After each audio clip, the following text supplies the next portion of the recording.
Namaskar friends and welcome to this press briefing by the Health Ministry. To brief us more on the latest COVID-related issues, we have with us Dr. V.K. Paul ji from Niti Aayog, DG ICMR Dr. Balram Bhargav ji, Joint Secretary Ministry of Health Shri Love Agarwal ji. My welcome to all.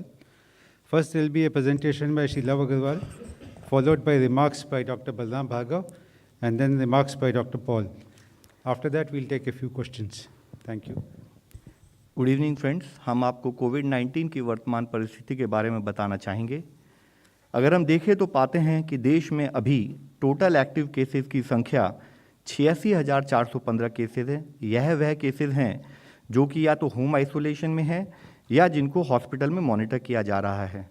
देश में जो Covid के cases की संख्या on average अगर हम पिछले एक हफ्ते का डेटा देखें तो पाते हैं कि करीब 7,329 cases on average daily basis पर देश में रिपोर्ट हो रहे हैं। केस पॉजिटिविटी 0.65% के करीब पिछले एक हफ्ते में देश में नोट की गई है। यहाँ एक विषय हम आप लोगों की दृष्टि में लाना चाहेंगे कि हम देखते हैं कि ऑलमोस्ट पिछले 20 दिनों से देश में जो डेली नए केस रिपोर्ट हो रहे हैं उसकी संख्या 10,000 से कम है। लेकिन ओमिक्रॉन के परिप्रेक्ष्य में, साथ ही इस परिप्रेक्ष्य में कि पूरे विश्व में केसेस काफ़ी अधिक संख्या में नोट किए जा रहे हैं, जरूरी है कि हम कंटिन्यूड बेसिस पर अपना विजिलेंस को बनाए रखें। इसी संबंध में अगर हम एक्टिव केसेस देखते हैं तो पाते हैं कि ऐसी 2 स्टेट हैं देश में जहां पर 10,000 से अधिक एक्टिव केसेस हैं, जिससे यह पता लगता है कि वहां पर संक्रमण कुछ अधिक संख्या में फैला हुआ है। 3 स्टेट ऐसी है जहां पर 5,000 से 10,000 के करीब एक्टिव केसेस है और 31 स्टेट ऐसी हैं जहां पर कि 5,000 से भी कम संख्या में एक्टिव केसेस अभी नोट किए जा रहे हैं, जिसमें मुख्यतः 40% एक्टिव केसेस देश के अभी केरला स्टेट में हैं, 12% के करीब केसेस महाराष्ट्र में हैं और वेस्ट बंगाल, तमिलनाडु और कर्नाटका, यह 3 स्टेट ऐसी हैं जहां पर कि 5,000 से अधिक एक्टिव केसेस अभी नोट किए जा रहे हैं। हम ओवरऑल देश की केस पॉजिटिविटी को एनालाइज करें तो पाते हैं कि ओवरऑल जहां देश में 0.8% वीकली केस पॉजिटिविटी नोट की जा रही है, तो यह पॉजिटिविटी पिछले 17 हफ्तों से देश में पॉजिटिविटी 3% से कम, यानी कि जहां पर कि हम 17 अगस्त वाले सप्ताह में हमने 3% केस पॉजिटिविटी नोट की थी, उस समय से यह 3% से कम नोट की जा रही है। इसी तरह से 2% से कम पिछले 12 हफ्ते से देश में केस पॉजिटिविटी नोट की गई है और बिलो 1% ऑलमोस्ट पिछले 1 महीने से देश में केस पॉजिटिविटी नोट की जा रही है। जहां एक स्थाई पर हम देखते हैं कि देश में ओवरऑल केस पॉजिटिविटी 1% से कम है, तब भी कुछ ऐसे डिस्ट्रिक्ट्स हैं जो कि एक एरिया ऑफ कंसर्न के रूप में हमारे सामने उभर कर आते हैं। जैसे कि हम देखते हैं कि 19 जिले देश में अभी भी ऐसे हैं जहां पर कि हाई स्प्रेड ऑफ इन्फेक्शन देखा गया है, इन टर्म्स ऑफ द फैक्ट कि वहां पर वीकली पॉजिटिविटी 5 से 10% के बीच में है, जिसमें केरला में 9 जिले हैं, मिजोरम में 5 जिले हैं, नागालैंड, राजस्थान, सिक्किम, अरुणाचल प्रदेश और वेस्ट बंगाल में 1 जिला ईच, जहां पर कि 5 से 10% के बीच केस पॉजिटिविटी नोट की जा रही है। फर्दर एरिया ऑफ कंसर्न के रूप में देखें तो देश में अभी भी 5 जिले ऐसे हैं जहां पर कि 10% से अधिक केस पॉजिटिविटी नोट की गई है, जिसमें मुख्यतः मिजोरम के 4 जिले हैं और अरुणाचल प्रदेश में 1 जिला है। यहाँ तक कि जैसे अरुणाचल प्रदेश के नामसाई जिले में ओवरऑल केस पॉजिटिविटी 25% के बीच नोट की गई है, यानी कि पिछले हफ्ते में जहां भी जितने सैंपल टेस्ट हुए उसमें से 25% सैंपल पॉजिटिव आए हैं। इसी तरीके से मिजोरम में भी खौजौल में और सरशिप में 15.2% एंड 17.94%, यानी कि काफ़ी अधिक स्प्रेड ऑफ इन्फेक्शन को नोट किया गया है। हम स्टेट से कोऑर्डिनेट करते हैं, उनको एडवाइस करते हैं कि कैसे हमारी जो टेस्ट, ट्रैक, ट्रीट, वैक्सीनेशन की स्ट्रैटेजी पर काम करते हुए हम अपने केसेस को कंट्रोल करें। इसी के साथ ही वैक्सीनेशन की कवरेज देखें तो देश ने काफ़ी हद तक अच्छा कार्य करते हुए सबके सहयोग से आज हमने 82.82 करोड़ टोटल फर्स्ट डोजेज और 53.72 करोड़ टोटल सेकेंड डोजेज देश में एडमिनिस्टर की हैं, जिसके द्वारा 86.6% एडल्ट पॉपुलेशन को फर्स्ट डोज के द्वारा और 57.2% एडल्ट पॉपुलेशन को सेकेंड डोज के द्वारा कवर किया जा चुका है।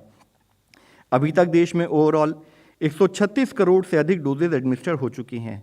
यहाँ यह विषय भी हम आप लोगों के सामने लाना चाहते हैं कि जो टोटल डोजेज दुनिया में अभी जैसे कुछ देशों ने कवर किए हैं, बड़े देशों ने, डेवलप्ड देशों में भी जहाँ पर अगर हम ओवरऑल डोजेस का कवरेज देखें तो जहां यूएसए में 48.6 करोड़ डोजेज अब तक दी गई हैं, इंडिया ने अब तक उससे 2.8 टाइम्स डोजेज अपने देश में एडमिनिस्टर कर दी हैं।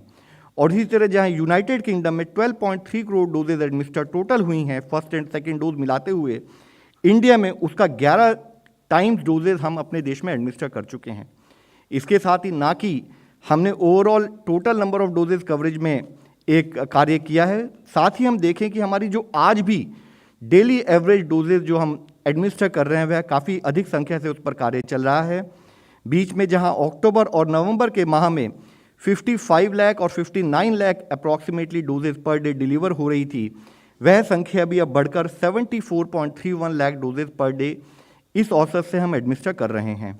और साथ ही अगर हम देखें कि जहां पिछले माह में देश में 17.79 करोड़ डोजेज एडमिनिस्टर हुई, हम अभी तक 11.89 करोड़ डोजेज देश में एडमिनिस्टर कर चुके हैं। यहाँ हम आप लोगों को अवगत कराना चाहेंगे कि जिस रेट से इंडिया में वैक्सीनेशन कवरेज चल रही है, यह दुनिया का हाईएस्ट रेट है। और डेली जिस गति से हम डोजेज को एडमिनिस्टर कर रहे हैं, तो जहां यूनाइटेड स्टेट्स में भी 15.5 लाख डोजेज के औसत से प्रतिरोज डोजेज डिलीवरी की जा रही है, तो उससे 4.8 टाइम्स गति से हमारे देश में डेली डोजेज एडमिनिस्टर की जा रही हैं। इसी तरह जहां यूनाइटेड किंगडम में अप्रॉक्सीमेटली, जैसे कि हमें पब्लिक डोमेन में पता लगता है कि अप्रॉक्सीमेटली 5.9 लाख डोजेज प्रति रोज एडमिनिस्टर की जा रही हैं, इंडिया में 74.31 लाख डोजेज के द्वारा हम अप्रॉक्सीमेटली 12.5 गुना अधिक गति से आज भी डेली इस औसत से कार्य करते हुए डोजेज एडमिनिस्टर कर रहे हैं। इसमें जो भी यह कार्य हुआ है, जो नेशन वाइड वैक्सीनेशन कैंपेन है, यह एक बहुत कोलैबोरेटेड एफर्ट है। यह कोऑर्डिनेटेड अप्रोच के द्वारा कार्य किया जा रहा है।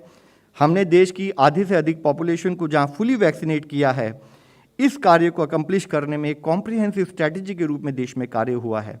हम आप सबकी दृष्टि में लाना चाहेंगे कि मल्टीपल स्टेक होल्डर्स के इन्वॉल्वमेंट से यह कार्य किया गया है। यह उतना सिंपल कार्य नहीं था। जब देश में माननीय प्रधानमंत्री जी के दिशा निर्देश के अनुसार देश में एडल्ट वैक्सीनेशन का सबसे बड़ा, विश्व के सबसे बड़े एडमिनिस्ट्रेशन इस प्रोग्राम को हमने कार्य किया, तो जहां एक स्थाई पर वैक्सीन रिसर्च के लिए हमने मेडिकल फ्रेटर्निटी को सपोर्ट किया, वहीं मैन्युफैक्चरिंग और अवेलेबिलिटी ऑफ वैक्सीन को बढ़ाने के लिए हमने मैन्युफैक्चरर्स की हैंड होल्डिंग की। इसी के साथ ही जब वैक्सीन की डिलीवरी फील्ड पर होती है, तो इक्वली ज़रूरी है कि हमारा जो फोकस है वह लॉजिस्टिक्स, चाहे वह सिरिंजेज हों, चाहे मूवमेंट हो, कि हमारा जो वैक्सीन हैं फील्ड स्थाई पर पहुँचे, उस पर भी लास्ट माइल कवरेज के लिए कार्य करने की ज़रूरत है। बहुत ही ज़रूरी है कि एक स्थाई पर जब वैक्सीन मैन्युफैक्चर के स्थाई पर जब बनती हैं, बनने के बाद वह वैक्सीन टेस्टिंग के लिए टेस्टिंग लैब्स में जाती हैं। कोई भी बैच फील्ड में आने से पहले उसकी टेस्टिंग की जाती है। टेस्टिंग होने के बाद उसको नेशनल लेवल, स्टेट लेवल से डिस्ट्रिक्ट लेवल गोडाउन में ले जाते हुए इन टर्न यह इंश्योर करना कि वह वैक्सीनेशन सेंटर पर भी पहुँचे। तो ये जो कास्केडेड अप्रोच है कि इन terms of ensuring from manufacture to the cutting edge mile, last mile coverage, यह कार्य भी जस्ट इन टाइम अप्रोच से कंटिन्यूस बेसिस पर देश 16 जनवरी से करते हुए आ रहा है। हमारे हर स्थाई पर मैन पावर, चाहे हमारे वैक्सीन वर्कर्स हों जो वैक्सीन डिलीवरी कर रहे हैं, उनकी कैपेसिटी बिल्डिंग में उतना ही एक दृढ़ कार्य था जिसको कि देश ने किया, और हमारे वर्कर्स फील्ड पर कंटिन्यूस बेसिस पर इस लड़ाई में हमारे साथ जुटे हुए हैं।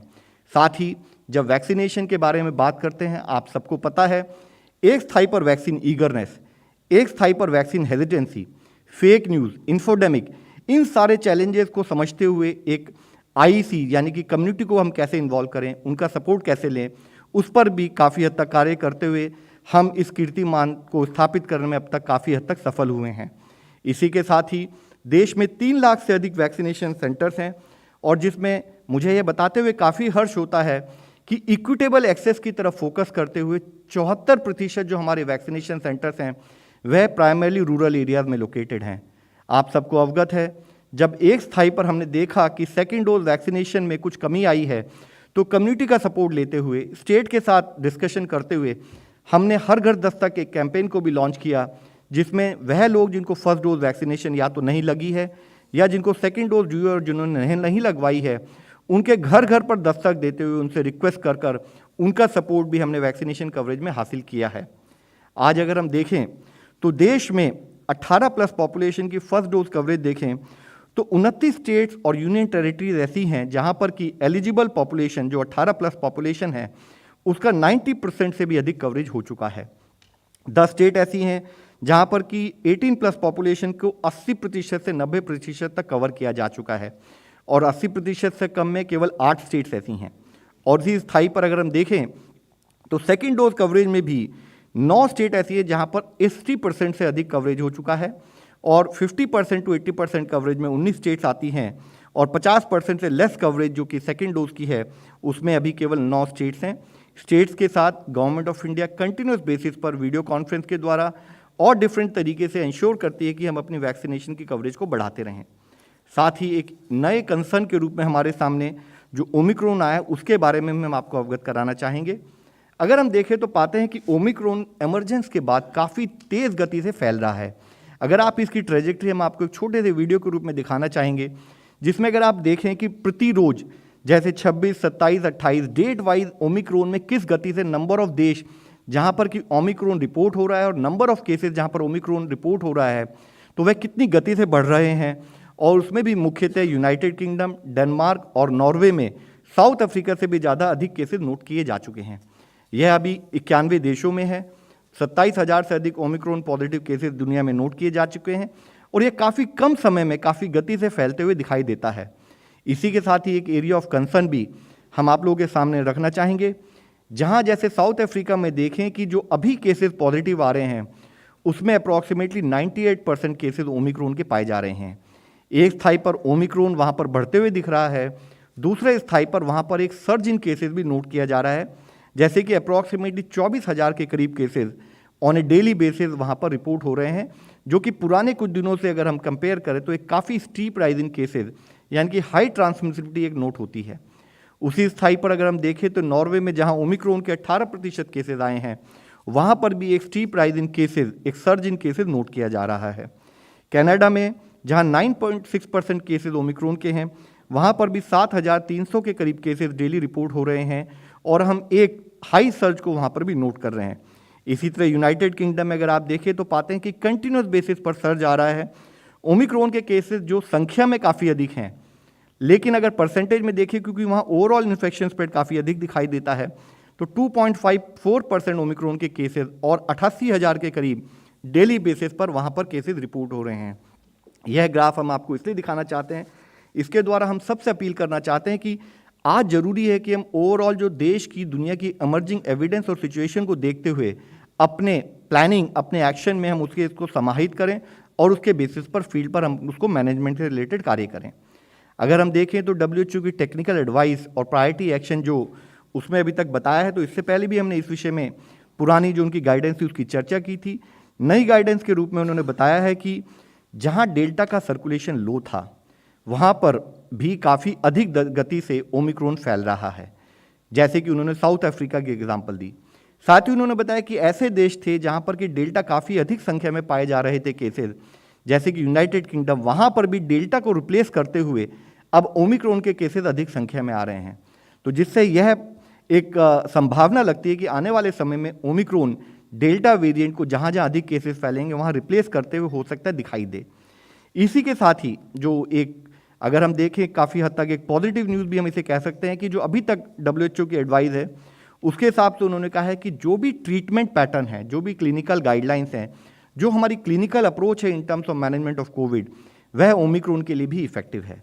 लेकिन ओमिक्रॉन को वेरिएंट ऑफ कंसर्न के रूप में जब डिक्लेयर किया गया तो WHO की यह भी एडवाइस है कि हमें ये मान के चलना पड़ेगा कि ओमिक्रॉन एक वेरी हाई रिस्क के रूप में हमारे सामने है, जैसे कि उन्होंने बताया, क्योंकि ग्लोबली भी केसेस 5-6 लाख से अधिक संख्या में डेली केसेस देश में दुनिया में आ रहे हैं। तो ग्लोबली अभी भी कोविड की संख्या में काफ़ी हद तक बढ़ोतरी और एक ग्रोथ हमें दिख रही है, एक सर्ज दिख रहा है। तो हमें ओवरऑल एक्टिव रहने की, ओवरऑल विजिलेंट रहने की आवश्यकता है। उसी के साथ ही उन्होंने कहा है कि वाइल वो डिटेल्ड एविडेंस की वेट कर रहे हैं, लेकिन लगता है कि जिस टाइप की म्यूटेशन स्पाइक प्रोटीन में पाई गई हैं तो क्या 1% पोटेंशियल चांसेस हो सकते हैं कि उसमें कोई इम्यून एस्केप का भी एक कारण हो सकता है, जिसकी वो इमर्जिंग एविडेंस के बारे में अभी हम वेट कर रहे हैं। साथ ही उन्होंने यह भी कहा है कि इसका हाई ट्रांसमिशन रेट फर्दर दुनिया में सर्जेस का एक कारण भी बन सकता है। डायरेक्टर जनरल ऑफ WHO ने अपनी एक प्रेस ब्रीफिंग में जो विषय बताए हैं, हम फिर आप लोगों की दृष्टि में स्पेसिफिकली लाना चाहेंगे, जिसमें उन्होंने कहा है कि ओमिक्रॉन जिस गति से बढ़ रहा है वैसा किसी पर्टिकुलर वेरिएंट में उस गति से बढ़ते हुए केसेस को नोट नहीं किया गया है। उन्होंने यह कंसर्न भी जाहिर किया था कि लोग ओमिक्रॉन को माइल्ड समझकर उसको डिसमिस ना करें, और ज़रूरी है कि जैसे कि पिछले 2 सालों से देश और दुनिया कोविड की लड़ाई में सतत प्रयास करते हुए मैनेज कर रहा है, उसी गति से ओमिक्रॉन या इससे रिलेटेड जो चैलेंजेस है उसको भी उसी संभावना और उसी गति से हमें मैनेज करने की आवश्यकता है। ज़रूरी है कि ये समझें कि अगर बहुत अधिक संख्या में केसेस आने शुरू हो जाएं, इन्फेक्शन का स्प्रेड सडनली एकदम सर्ज के रूप में हमारे सामने आएगा, तो वह हेल्थ सिस्टम को स्ट्रेन कर सकता है, और टू दैट एक्सटेंट एक हेल्थ सिस्टम के लिए एक बहुत बड़ा चैलेंज हमारे सामने फिर भी आ सकता है। यहाँ यह विषय हम आप लोगों के सामने रखना चाहेंगे। हमने पहली स्लाइड में आपसे रिक्वेस्ट की थी कि जहाँ देश में अभी 10,000 से कम संख्या में केसेस आ रहे हैं और हम अपने आप को एक हद तक यह महसूस करते हैं कि हम रिलेटिव कंट्रोल में हैं, ज़रूरी है कि दुनिया की परिस्थिति को समझते हुए हम इस गेंस को गलत ना होने दें, इस गेंस को ना जाने दें। हम अपने स्थाई पर जो हमें कार्य करने हैं उसको कार्य करते रहें। इसीलिए जो पॉइंट WHO ने कहा हम आपके सामने फिर से हाईलाइट करना चाहते हैं, रिक्वेस्ट करना चाहते हैं। उन्होंने स्पेसिफिकली कहा है कि खाली वैक्सीन्स ही नहीं, साथ ही ज़रूरी है कि हमें वैक्सीन्स के साथ साथ मास्क, फिजिकल डिस्टेंसिंग, वेंटिलेशन और हैंड हाइजीन पर भी कार्य करना है अगर हमें इस क्राइसिस से बाहर आना है। साथ ही एक विषय भी जो आया कि जो लोग वैक्सीनेटेड भी नहीं हैं उन्हीं के चांसेस है उनका हॉस्पिटलाइजेशन बढ़ता है या डेथ रेट वहाँ पर ज़्यादा पाया जाता है। तो उन्होंने इस विषय को भी जाहिर किया कि जहाँ एक स्थाई पर हम ये पूरी कोशिश करें कि हर अनवैक्सीनेटेड आदमी वैक्सीनेशन ले और साथ में हम मास्क, फिजिकल डिस्टेंसिंग, वेंटिलेशन और हैंड हाइजीन पर काम करें। जैसे कि हम आपके सामने फिर से सबमिट करना चाहेंगे, WHO ने अपने प्रेस के इस ब्रीफिंग में यही कहा कि instead of mask, vaccine mask का सब्स्टिट्यूट नहीं है, मानी कि मास्क का भी इस्तेमाल करना है। फिजिकल डिस्टेंसिंग का भी वैक्सीन सब्स्टिट्यूट नहीं है, यानी कि वैक्सीन लेते हुए फिजिकल डिस्टेंसिंग को भी हमें फॉलो करना है। और वेंटिलेशन और हैंड हाइजीन का भी सब्स्टिट्यूट वैक्सीन नहीं है, यानी कि हमें यह सारे कार्य करने हैं, कंसिस्टेंट बेसिस पर करने हैं और तरीके से 100% इंश्योर करते हुए करने हैं। तो हम आपके द्वारा फिर से सबसे यही रिक्वेस्ट करना चाहेंगे कि बहुत ज़रूरी है कि हम Covid appropriate behaviour along with vaccination को एक बहुत मेजर टूल के रूप में अपनी लाइफ में फॉलो करें। अगर हम देश के कोविड ओमिक्रॉन केसेस की परिस्थिति को देखें तो हम पाते हैं कि 11 स्टेट में टोटल 101 ओमिक्रॉन केसेस अब तक डिटेक्ट हुए हैं। इस संख्या में ऑन ए डेली बेसिस देश में ट्रैक किया जाता है। महाराष्ट्र में 32 केस, दिल्ली में 22 केस, राजस्थान, कर्नाटक, तेलंगाना, ऐसे करते हुए करीब 11 स्टेट्स में 101 केस अब तक नोट किए जा चुके हैं। ओवरऑल इससे पहले भी हमने इस विषय में चर्चा की है, जैसे ही एक ओमिक्रॉन हमारे सामने कंसर्न के रूप में आया तो 27 नवंबर को ही 26 नवंबर को जब WHO ने इसको एक वेरिएंट ऑफ कंसर्न के रूप में डिक्लेयर किया तो माननीय प्रधानमंत्री जी के लेवल पर इस पर रिव्यू मीटिंग की गई। स्टेट्स को एडवाइस किया गया कि प्रिकॉशनरी मेजर्स को फॉलो करें। इसी तरह से 28 नवंबर को ही रिवाइज ट्रैवल गाइडलाइंस इशू की गई इंटरनेशनल ट्रैवल। साथ ही ऑन ए डेली बेसिस हम लोग चाहे सिविल एविएशन हो, चाहे ICMR से रिलेटेड, रिसर्च से रिलेटेड एक्टिविटी हो, चाहे मिनिस्ट्री ऑफ पोर्ट, शिपिंग और वाटरवेज हों, चाहे हमारे एयरपोर्ट हेल्थ ऑफिसर हों या स्टेट के सर्वेलेंस ऑफिसर्स हों, स्टेट के सेक्रेटरी हेल्थ हों और MD NHMs हों, सब लोगों को जोड़कर almost on a daily basis हम इसको एनालाइज करते हैं और स्टेट्स को बताते हैं कि उनको किस किस कार्य पर फोकस करना है। माननीय हेल्थ मंत्री साहब के लेवल पर स्टेट्स के रिव्यू मीटिंग की गई हैं। माननीय सेक्रेटरी हेल्थ के लेवल पर भी इसके बारे में स्टेट से डिटेल चर्चा डेली बेसिस पर की जा रही है। और मुख्यतः हम आपके सामने फिर से बताना चाहेंगे, जैसे ही एक कंसर्न के रूप में उभर कर सामने आया, माननीय हेल्थ मंत्री साहब के लेवल पर 25 नवंबर से डेली बेसिस पर सुबह 9:30 बजे सारे एक्सपर्ट्स, सारे अधिकारीगण मिलते हैं और जहां हम केस ट्रेजेक्टरी दुनिया की क्या है, ओमिक्रॉन की दुनिया की क्या परिस्थिति है, इंडिया में ओमिक्रॉन की क्या परिस्थिति है, इंडिया में कोविड से रिलेटेड क्या सिचुएशन है, और साथ ही जो एविडेंस किसी भी लेवल से, किसी भी देश से, दुनिया के किसी भी प्रांत से आ रही है, उसको साइंटिफिक एक्सपर्ट्स, हमारे साइंटिफिक एक्सपर्ट्स की उसके बारे में क्या एडवाइस है और उसके बेसिस पर हमें क्या प्रायोरिटी एक्शन देश में लिए जाने हैं, उस पर एक चर्चा हो कि वह प्रायोरिटी एक्शन डेली बेसिस पर डिफाइन होते हैं, जिसमें फिर हम स्टेट्स को इन्वॉल्व कर उस पर कार्य करते हैं। आज ज़रूरी है, जैसे हमने आपसे इससे पहले रिक्वेस्ट की है कि DG WHO ने भी इस पॉइंट को हाईलाइट किया है कि हमारी कंटिन्यूड इस बैटल ऑन कोविड में सहभागिता, यानी कि होल ऑफ गवर्नमेंट और होल ऑफ सोसाइटी, इस अप्रोच पर जिस तरह से हम कार्य कर रहे हैं, तो एक स्थाई पर जहां गवर्नमेंट के लेवल पर टेस्टिंग इंफ्रास्ट्रक्चर को बढ़ाया जा रहा है, यानी कि टेस्टिंग पर हम फोकस कर रहे हैं, ट्रैकिंग यानी कि कॉन्टैक्ट ट्रेसिंग और कंटेनमेंट पर हम कार्य कर रहे हैं, ट्रीटिंग यानी कि हेल्थ इंफ्रास्ट्रक्चर और अवेलेबिलिटी ऑफ, चाहे वो PSA प्लांट हो, ऑक्सीजन सिलेंडर्स हो, बफर स्टॉक्स ऑफ मेडिसिन हो, उस पर हम कार्य कर रहे हैं, क्लिनिकल प्रोटोकॉल पर कार्य कर रहे हैं। चौथा अंश जो कि वैक्सीनेशन है, जिसके द्वारा हम full coverage of all priority groups के लिए कार्य कर रहे हैं, और साथ ही कोविड अप्रोप्रिएट बिहेवियर के एनफोर्समेंट के ऊपर भी कार्य कर रहे हैं। उसी के साथ ही हमारी इस लड़ाई में शुरू से ही देश का हर नागरिक जुड़ा हुआ है। हम आप सबके द्वारा फिर से अपील करना चाहेंगे, early identification can only be done through testing. तो आपको अगर कोई भी ऐसे कोई सिम्टम्स दिखाई दे तो समय पर टेस्टिंग कराएं। साथ ही चाहे वो एक्यूट रेस्पिरेटरी सिम्टम्स हों, चाहे इन्फ्लुएंजा लाइक इलनेस हो, अगर कोई भी बीमारी महसूस हो तो उसको मॉनिटर करें, अपने आप को सेल्फ आइसोलेट करें और टेस्टिंग कराएं।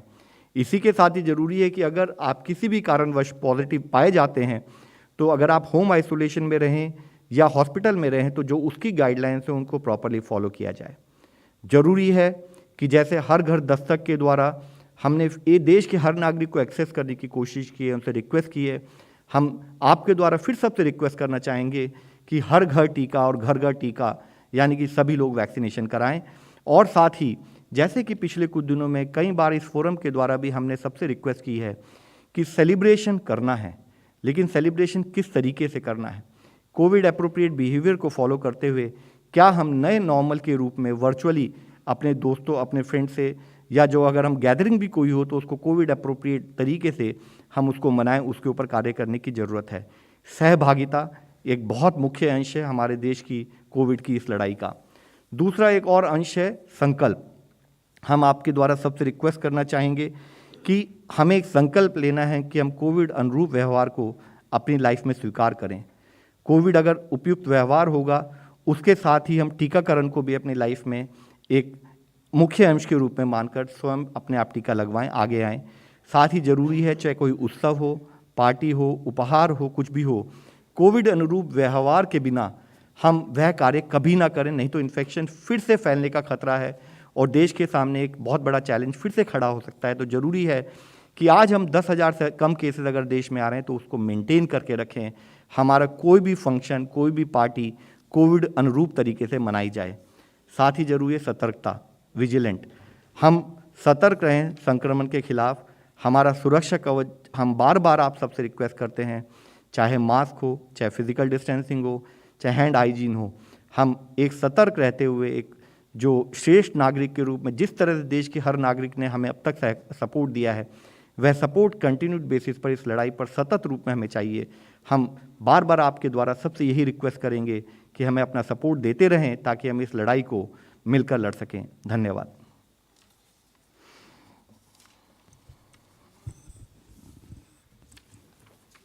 Dr. Bhargav. Thank you, Love. As Love has presented, we know that the Omicron variant is spreading very fast across Europe and most parts of the world. So we need to do the following important things, what Love has already talked about, but I would like to further emphasize: time to avoid non-essential travel, number one. Time to avoid mass gatherings, second. And number three, time to observe low-intensity festivities, and ushering in the new year is to be very low intensity. That is very important. So these are the three important points that I want to say. The next bullet point that I want to clearly say is that those districts which are more than 5% test positivity rate need to ensure restrictive measures. They need to ensure restrictive measures until the test positivity rate comes below 5% for at least 2 weeks.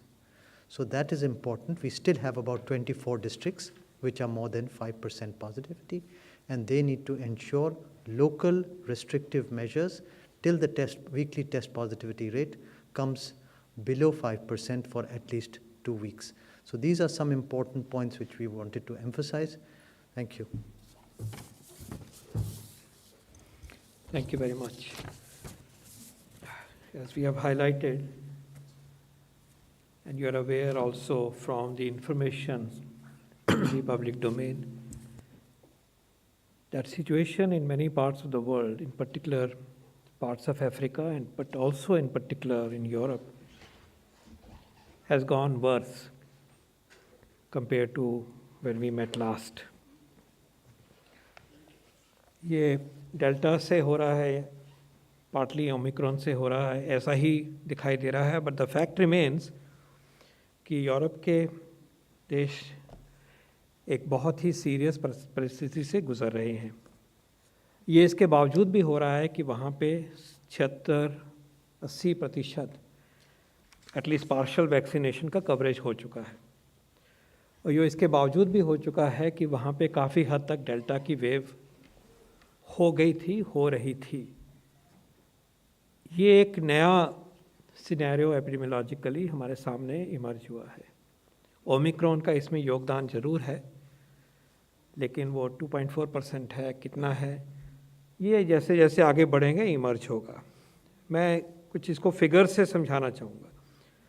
अगर जो cases कल UK में हुए हैं 88,000 के करीब, 80,000 ले लीजिए, अगर हम उसको पॉपुलेशन के बेस पे लें तो ये 14 लाख केस होंगे भारत की पॉपुलेशन पे अगर हम उसको लगाएं। कहने का मतलब ये है, हमने वो 4 लाख वाली एक सर्च देखी थी, तो जो भी हो रहा है हम इसमें भी पूरी तरह से कहना कि डेल्टा है, दोबारा वाला डेल्टा है, ओमिक्रॉन की, तो ये इमर्ज हो रहा है। लेकिन the fact is at this very time the surge being experienced in UK is to the tune of 14-15 lakh per day. Mild है कहा जा रहा है, वो भी देख रहे हैं। हॉस्पिटल का भी इतना हेल्थ सिस्टम पे प्रेशर नहीं है, वो भी हम देख रहे हैं। लेकिन ये सब कुछ एक इमर्जिंग सिनेरियो है, कहाँ जाएगा कहना मुश्किल है, अनएक्सपेक्टेड सिनेरियो है। इसी प्रकार अगर हम फ्रांस में देखें, वहाँ 80% वैक्सीनेशन का पार्शियल कवरेज है कम से कम, तो 13 लाख उसी को ट्रांसलेट करें तो केसेस के बराबर हो जाता है, जो कि उनकी पॉपुलेशन के हिसाब से 65,000 पर डे है। ऐसे ही जर्मनी में। कहने का तात्पर्य ये है कि जो एक साइक्लोन जैसा एक नंबर बढ़े हैं यूरोप में, वो स्टीप राइज आपने आपको दिखाया स्पेसिफिक कंट्रीज का। It's not only south Africa, it's not only Botswana, it's not only Zimbabwe. A new phase of pandemic is being experienced in Europe, which is something that we have always been watching for. So ये हमें भूलना नहीं चाहिए। Government has taken tremendous and deep, comprehensive, far-reaching measures to prevent the ingress of Omicron into the country, through restrictions and monitoring of the incoming passengers, you know that. And now that system has been streamlined. The government's R&D system has intensified genomic surveillance. और Omicron में एक खास बात यह है कि अब genomic ही हो जाता तभी पता चलता, उससे पहले उसके चेहरे पे लिखा ही नहीं है कि इस इन्फेक्शन जो RT-PCR में आई है उसमें इसका मतलब है डिले भी होती है, पता चलने में भी देर रहेगी। जब तक पिक्चर सामने आएगी कहीं कुछ हो चुका होगा, वो यहाँ का है, वो यहाँ जाके दिखाई देता है। Tremendous effort has been made, systematic effort has been made, the collective alertness, और सारा जैसे आपको बताया गया किस तरह से ये सारा कोऑर्डिनेट हो रहा है, whole of government effort, whole of nation effort. उसके बावजूद भी हमें याद रखना होगा कि ऐसी स्थिति जो वहाँ है यहाँ ना आए, और इस तरह का स्प्रेड हमारे देश में ना हो। और कॉन्वर्सली हमें तैयार होना पड़ेगा ऐसी स्थिति को भी फेस करने के लिए इफ़ेक्टिवली, जैसे कि इस देश ने करके दिखाया। और वो क्या करना है उसके बिंदु सारे बड़े सिस्टमैटिक तरीके से लव अग्रवाल जी ने बताए और डॉक्टर भार्गव ने समझाए। तो आज हम यही सेंटिमेंट शेयर करना चाह रहे हैं। गवर्नमेंट का एफर्ट पूरा है, उसमें कोई कमी नहीं है, दिन रात है। माननीय प्रधानमंत्री जी ने इसमें अपफ्रंट हमें गाइडेंस दी और माननीय स्वास्थ्य मंत्री जी इसको बहुत ही डीप कॉम्प्रिहेंसिव तरीके से हमें गाइड कर रहे हैं और चर्चाएं होती हैं उनके अध्यक्षता में। लेकिन ज़रूर एक मैसेज देना चाह रहे हैं कि एक वरी की फेज़ है। सर्दियों का मौसम है, इसमें वायरस प्रकोप करते हैं, उसको भी एट्रीब्यूट किया जा रहा है यूरोप में जो सिचुएशन है, ठंडे देशों में। फेस्टिवल्स भी हैं अपने तरीके से, टूरिज़्म भी हो रहा है और उसके साथ साथ एक बहुत तेज़ तरीके से पैंडेमिक बढ़ती है, at least partly driven by Omicron but perhaps also being driven by the resident variant. इसलिए profound caution की ज़रूरत है और यही सेंटिमेंट हम आपकी तरफ लेके आ रहे हैं। और डॉक्टर भार्गव ने क्लियरली कहा है, सिचुएशन ओवरऑल अगर देखें तो क्वाइट स्टेबल। कुछ ज़िलों में पॉजिटिविटी रेट बढ़ रहा है, वहाँ पे अगर ज़रूरत पड़ती है क्राइटेरियन बेस्ड, रूल बेस्ड, तो जो भी रिस्ट्रिक्शंस होनी है वो भी लागू की जाए। और उसके भी अलावा जो contact tracing, quarantining, containment zones होनी है उसको भी पकड़ में रखें इस पैंडेमिक को, वो एफर्ट होना चाहिए। जहाँ क्लस्टर्स हुए हैं वहाँ और भी केयरफुली डिस्ट्रिक्ट्स की और स्टेट्स की जिम्मेवारी है कि वो क्लस्टर्स को इन्वेस्टिगेट करें, क्लस्टर्स को कंटेन करें और जो भी सर्वेलेंस के मेजर्स और कंटेनमेंट के मेजर वहाँ होने चाहिए वो, और उसके साथ साथ उनकी जांच भी हो कि क्या ये कोई नया वेरिएंट तो नहीं है। So comprehensive preparedness for the emerging potential scenario and careful watch and citizens responsibility in terms of wearing the mask, avoiding crowded situations. और उसमें अब हम ऐड कर रहे हैं जो कि हमें WHO की गाइडेंस भी मिली, दोबारा फिर आपने देखा, याद रखेंगे अगर तो, वेंटिलेशन की बात। माहौल खुला हो तो वायरस को कम मौका मिलेगा। ये preventive measures will not go out of fashion. At the same time once more an appeal that vaccination coverage of adult eligible population must be accomplished fully. First dose must be received by every adult. Wherever second dose is due, whoever has to receive second dose, please do not delay. This is the strongest part of our shield against the emerging situation, coupled with the other measures that individuals have to take, and then coupled with public health measures that the system and the administrations have to take. Thank you. Thank you, sir. We'll now take a few questions. Okay, 126.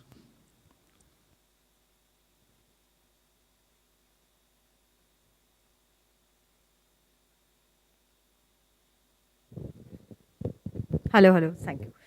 Sir, I want to know what is the government's thinking or the medical experts are saying about COVID antiviral pills that have come out. So we do have some emerging evidence on falling and waning protection from vaccines, but what about these pills? And also my second question is, do you think that the Omicron cases are being undercounted in India, and should we increase genome sequencing further to trace every last possible person who may have got this, the strain in India? We have the National Task Force and the Joint Monitoring Group of the ICMR and the Ministry of Health, and we have been meeting regularly and discussing these COVID pills regularly and how effective they are going to be.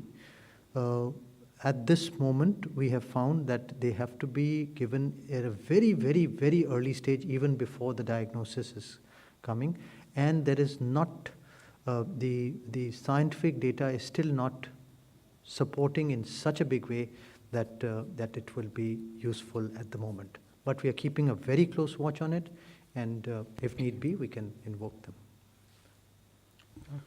125.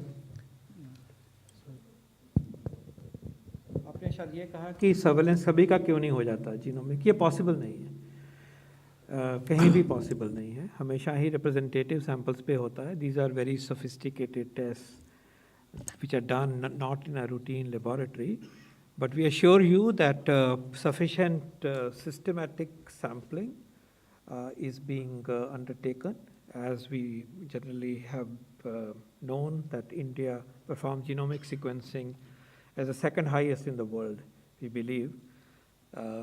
But that has been intensified, that has been systematized, that has been made strategic and smart.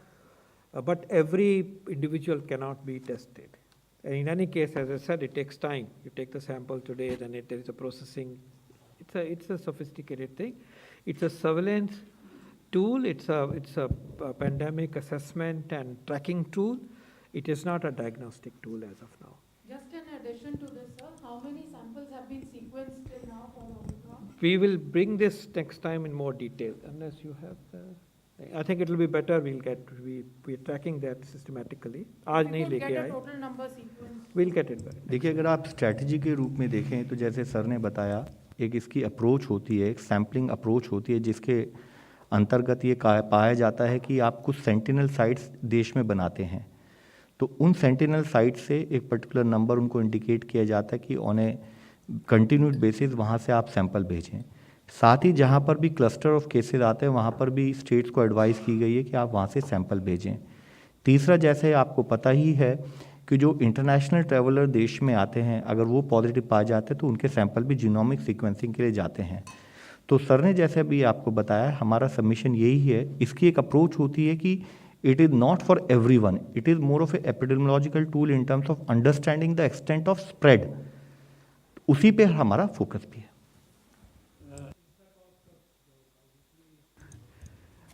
Bulletin है, it's available in the public domain and you can check. We can bring the more updated numbers next time. Thank you. Sir, how many cases of Omicron have so far been reported in the country which do not have a travel history? And does that mean that we are already in community transmission of Omicron? जो अभी तक के cases आए हैं उसमें अधिकतर cases की travel history है, कॉन्टैक्ट हिस्ट्री है. On a very very limited basis जो हमने जो अभी तक का डेटा उसको एनालाइज किया, on a very very limited basis एक दो केसेस ऐसे हैं जिनकी हम ट्रैवल हिस्ट्री, लेकिन वो भी कॉन्टैक्ट ट्रेसिंग में अभी भी हम लोग उनके जुड़े हुए हैं, उनकी ट्रैवल हिस्ट्री में जुड़े हुए हैं कि क्या कोई एक दूर का कांटेक्ट तो नहीं था जो शायद वो हमारे कांटेक्ट ट्रेसिंग में और डिस्कशन में हमें नहीं बताए हैं. तो अभी तक अधिकतर केस देश में जो आए हैं या तो वो ट्रैवल हिस्ट्री है या ट्रैवल से कांटेक्ट की हिस्ट्री है. तो इसलिए अभी हम उस सिचुएशन में नहीं हैं कि हम कह सकते हैं कि एक बहुत वाइड स्प्रेड एक हमने उसका स्प्रेड देखा है. लेकिन ज़रूरी ये है कि इस विषय में कहते हुए कि इक्वली हम कॉशियस रहें कि वो वाइड स्प्रेड हो ना पाए. तो उसके लिए जितने इंटरनेशनल ट्रैवलर्स हैं उनसे हमने जो हमारी इंटरनेशनल ट्रैवलर गाइडलाइंस भी हैं उसमें भी क्लियरली इंडिकेट किया है कि जो एट रिस्क कंट्रीज से आते हैं वह 1 हफ्ते होम क्वारंटाइन में रहेंगे, 8वें दिन अपना टेस्ट फिर से कराएंगे और बाद में भी अगर नेगेटिव रहते हैं तो नेक्स्ट 7 दिन के लिए भी वो सेल्फ मॉनिटरिंग करेंगे. और इसके अलावा जितने भी लोग विश्व से अगर देश में आते हैं, अगर वो नॉन एट रिस्क कंट्रीज से भी होते हैं तो 2% रैंडम सैम्पलिंग के द्वारा हम लोकेट करते हैं. और इसके अलावा भी जब वे अपने घर जाते हैं, सारे के सारे जो ट्रैवलर्स हैं इंटरनेशनल ट्रैवलर्स, हमने उन सबको यही एडवाइस किया आप 14 दिन तक सेल्फ मॉनिटरिंग करेंगे. और यह पूरा प्रोसेस फील्ड लेवल पर हमारी state surveillance officer, district surveillance officer और रैपिड रिस्पॉन्स टीम्स कोऑर्डिनेट करती हैं. Okay, 175. सर, अभी तक जितने यात्री ओमिक्रॉन पॉजिटिव आए हैं उनमें से सभी यात्री ऐसे हैं जिन्होंने वैक्सीन लगवाई हुई थी. जाहिर सी बात है, कोई भी विदेश से आएगा तो डबल वैक्सीनेशन ज़रूरी है. तो क्या माना जा सकता है कि वैक्सीन कम से कम संक्रमण की चेन ओमिक्रॉन को देखते हुए रोकथाम करने में नाकाफ़ी है, और ऐसे में बूस्टर डोज का क्या औचित्य रह जाएगा जिसकी मांग भी चल रही है कई जगह से? Before technical guidance is given by sir, मैं आपसे बिल्कुल क्लियर शब्दों में कहना चाहूँगा, जैसे आपने जो क्वेश्चन पूछा है क्या ये नाकाफ़ी है, आई थिंक ये बिल्कुल ही एविडेंस के अगेंस्ट है। मेरी आपसे एक रिक्वेस्ट है, जहाँ इस स्थाई पर, इस फोरम में, इस मंच पर आकर हम आपके द्वारा कंटिन्यूस रिक्वेस्ट करते हैं कि वैक्सीनेशन एक बहुत सुदृढ़ तरीका है अपने आप को बचाने का। अभी इस देश में कोई ऐसी एविडेंस नहीं कि हमारी वैक्सीन उस पर इफेक्टिव नहीं है, और इससे पहले भी हमने बताया इस बारे में कि अगर वैक्सीनेटेड आप होते हैं उसके बाद भी रीइन्फेक्शन होता है तो आपके सिम्टम माइल्ड होते हैं, सीवियर नहीं होते हैं। तो हम आपसे रिक्वेस्ट ये करना चाहेंगे और आपके द्वारा सबसे रिक्वेस्ट करना चाहेंगे कि वैक्सीन जरूर लगवाएं। अगर इससे रिलेटेड कोई एविडेंस आती है तो राइट मौके पर उस एविडेंस को टेक्निकली एनालाइज करके आपके सामने प्रस्तुत किया जाएगा। बट अभी जब कोई एविडेंस उसके कॉन्ट्ररी नहीं है तो चाहे वो सोशल मीडिया में कई बार अफवाहें हो सकती हैं या कुछ और हो सकती है, अगर उसको हम और फैलाते हैं तो कहीं हम देश के लिए गलत कार्य कर सकते हैं। यह मेरी आपसे एक विनम्र विनती है। 104.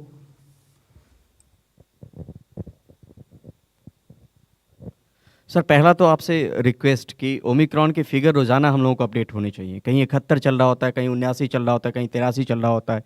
ये गलत है सर। ये ऐसे में हम लोगों के सामने दिक्कत आती है क्योंकि हर राज्य में हमारे रिपोर्टर्स नहीं हैं, हमारे कॉरस्पॉन्डेंट नहीं हैं, और राज्य अगर अपडेट करता है, अगर ये तर्क है आप लोगों का, तो हम लोग के लिए चुनौती है वो अपडेट रोज़ाना होना चाहिए, पहली चीज़। दूसरी नंबर चीज़ ये कि बैकलॉग डेथ्स के बारे में पॉल सर आपसे जानना चाहते हैं कि बैकलॉग डेथ्स अगर समय पर रिपोर्ट नहीं की जाती हैं तो हमारे कंटेनमेंट स्ट्रेटजी को लेके, हमारी जो स्ट्रेटजी पूरी होती है कोविड से डील करने को लेके, कितनी हमारी दिक्कतें बढ़ जाती है। क्योंकि इस बीच में बहुत सारे अभी भी जो डेथ्स हैं, बैकलॉग डेथ्स, वो अलग अलग स्टेट्स ऐड ऑन कर रहे हैं, जोड़ रहे हैं।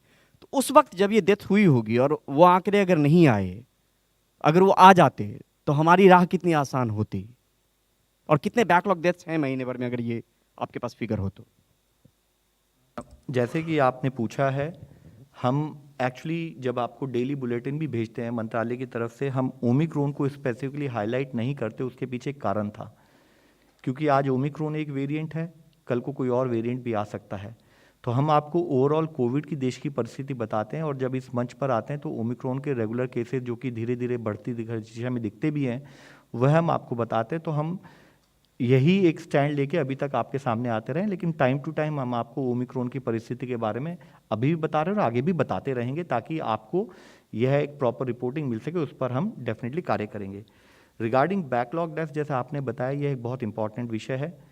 इसमें हमारी एक सबसे स्पेसिफिक अप्रोच ये होती है कि हम कहते हैं कि किसी भी कारणवश अगर फील्ड से, किसी जिले से या किसी अस्पताल से किसी भी कारणवश आपकी डेथ रिपोर्ट ना हुई हो और आपको पता लगता है, तो आप बाद में भी पता लगे तो हमें प्लीज़ बताइए, ताकि हम उसको ओवरऑल एक ट्रांसपेरेंट वे में देश के सामने, चाहे वो केसेस की परिस्थिति और डेथ की परिस्थिति, देश के हर नागरिक के सामने रख सकें।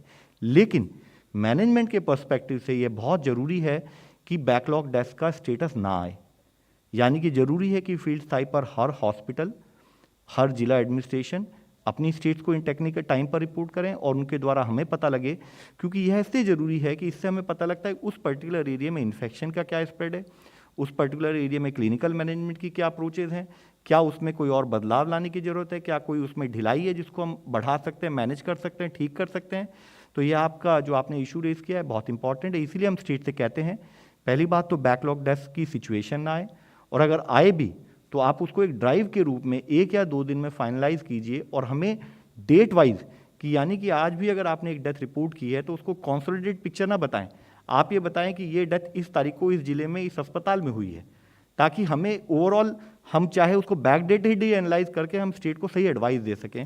यह एक बहुत इंपॉर्टेंट विषय है, और इस विषय में जैसे कुछ स्टेट्स में, यह हर स्टेट में नहीं हो रहा है, लेकिन कुछ स्टेट में इस टाइप की सिचुएशन नोट की गई और उसको हर वीडियो कॉन्फ्रेंस में और लेटर के द्वारा भी हमने यही एडवाइस दी है।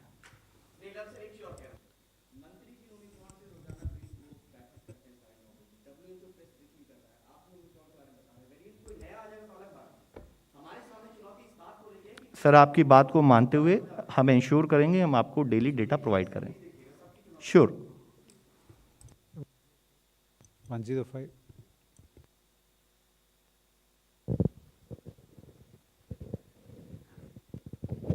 Hello, sir. Sushmi from Times of India. Dr. Paul, like you mentioned, the cases that have been detected here, it's not possible to identify Omicron as such, and the cases that have been detected here might be reflecting only the cases that have been detected through genome sequencing. Is there any estimation to show in maybe extrapolating that data that in real terms, how many Omicron cases could be possible in India? Like we have estimates for other countries where a percentage have been, of the total number of COVID cases have been identified. Two parts. One is that as of now, as I said, we don't know there are any different clinical pictures and they look alike. Maybe with time, there may be some clues how Omicron disease might look clinically different. But that's a scientific journey that may unfold in coming times. As of now, there is, with the number of Omicron,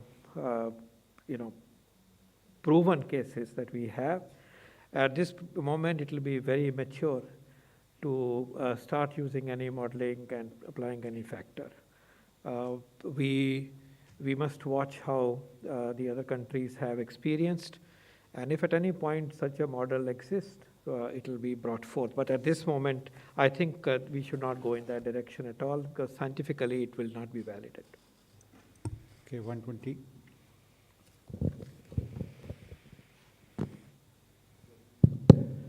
Sir, one of the slides showed that Canada is among the countries where Omicron cases are on a high.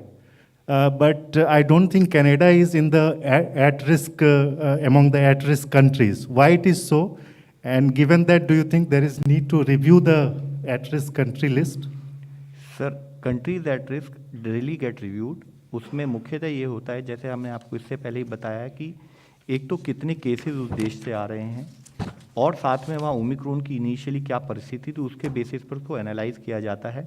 तो ज़रूरी नहीं है, क्योंकि अगर आपको जैसे इससे बताया 90+ देशों में आज ओमिक्रॉन के केसेस पाए जाते हैं, कि हम सारे देशों में जिसमें ओमिक्रॉन के केसेस आए हैं उनको एट रिस्क में डालें.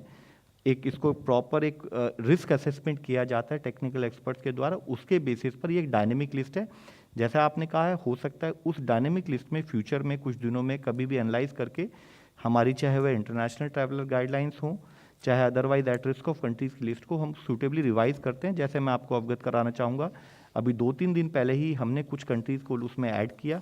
वो एक डायनेमिक लिस्ट है जिसको हम अनाउंस नहीं करते, लेकिन जो ट्रैवलर्स हैं उनको जो वेबसाइट पर जो list of at risk countries होती है वह दिखाई देती रहती है. जब वो अपना ट्रैवल प्लान कर सकते हैं उसको यूज़ कर सकते हैं.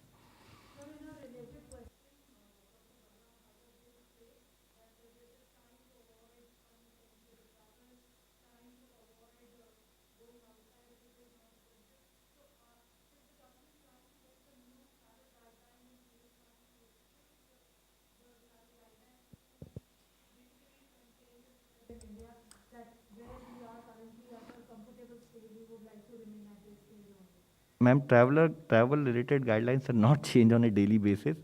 अभी जैसा आपको बता 28 नवंबर को ओमिक्रॉन की परिस्थिति को और केसेस के बढ़ोतरी को देख के रिवाइज ट्रैवल गाइडलाइंस इशू है. उस ट्रैवल गाइडलाइंस के लिए, जैसे मैंने अभी भी अपने सहयोगी गण को बताया है, उसके बेसिस पे एट रिस्क कंट्रीज भी चेंज होती हैं. जैसे ही इवॉल्विंग एविडेंस होगी, जो आपका पॉइंट है बिल्कुल वैलिड है.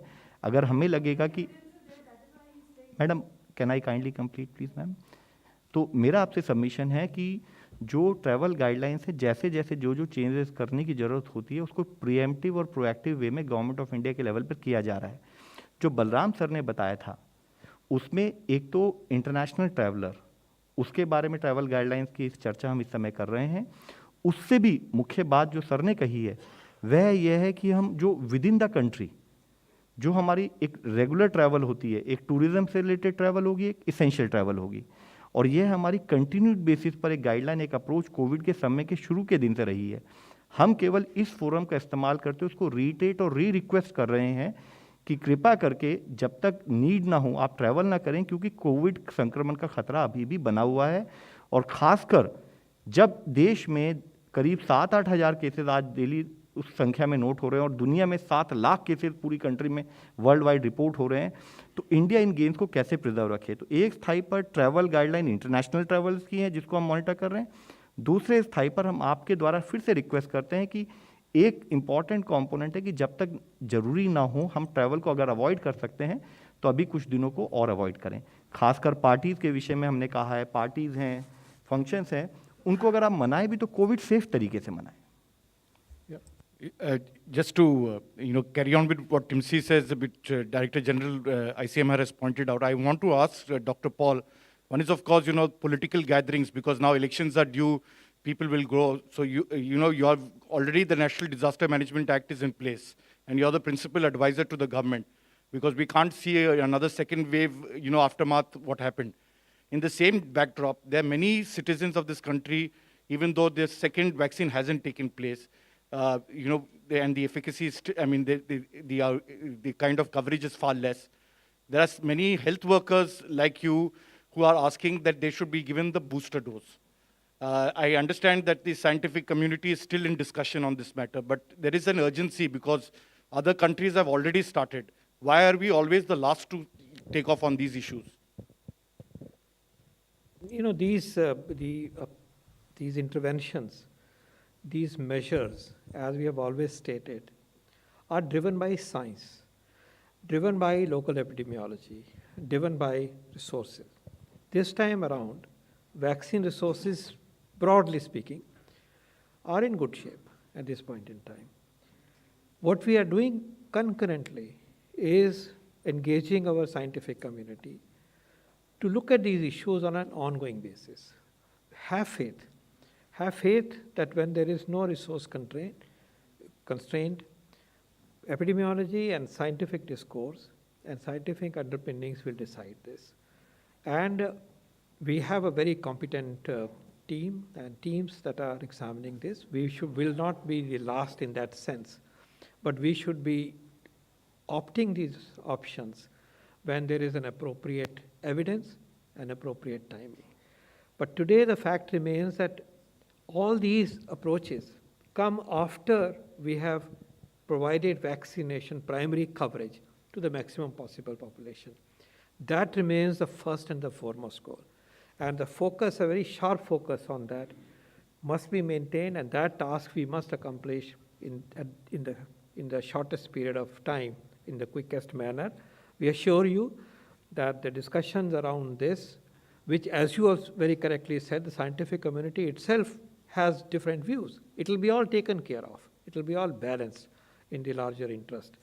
But we would like, again, to appeal that let's finish the primary agenda of 2 doses of vaccine, highly effective vaccines that we have for the entire eligible population. And we are continuing that vaccination at a very rapid speed, 75 to 80 lakhs per day. That speed is being maintained. Sir, this is Monica.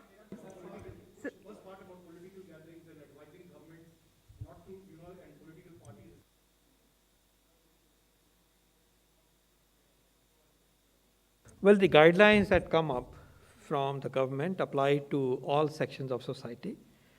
And the context of elections is also visible to the leadership, to the government, and that also is being factored in as we are moving forward with pandemic response. Sir, this We is assure you Monica. Sir, this is Monica from the Hindu Business Line. Sir, many experts are saying that mRNA vaccines can be more effective as boosters. So where is India when it comes to mRNA vaccines? Is the government in talks with Pfizer and Moderna for their vaccines? And also I would like to know, why is India dragging its feet on children vaccination? Many countries have already started vaccinating their children. And also, if you could answer me, how many genome sequencing labs we have? Do you think we have got enough infrastructure to trace all the Omicron cases?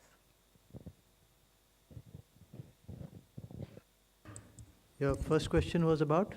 mRNA vaccines. Yeah, as good, boosters. because there Are were they- many questions rolled into Yeah. one. Good point. Here the scientific understanding is that the antibody response with the mRNA vaccines is higher than the ones that we are using in India, the initial response. But the fall is also faster than the ones that we are using. That is the scientific understanding as of now. There is science to say that mix and match of doses can be given, and that is all being debated in terms of what can be mixed and matched. In terms of the vaccines that we have seen with the mRNA in Israel and in Germany, in Argentina, people have been succumbed, have got the Omicron infection even after the third dose.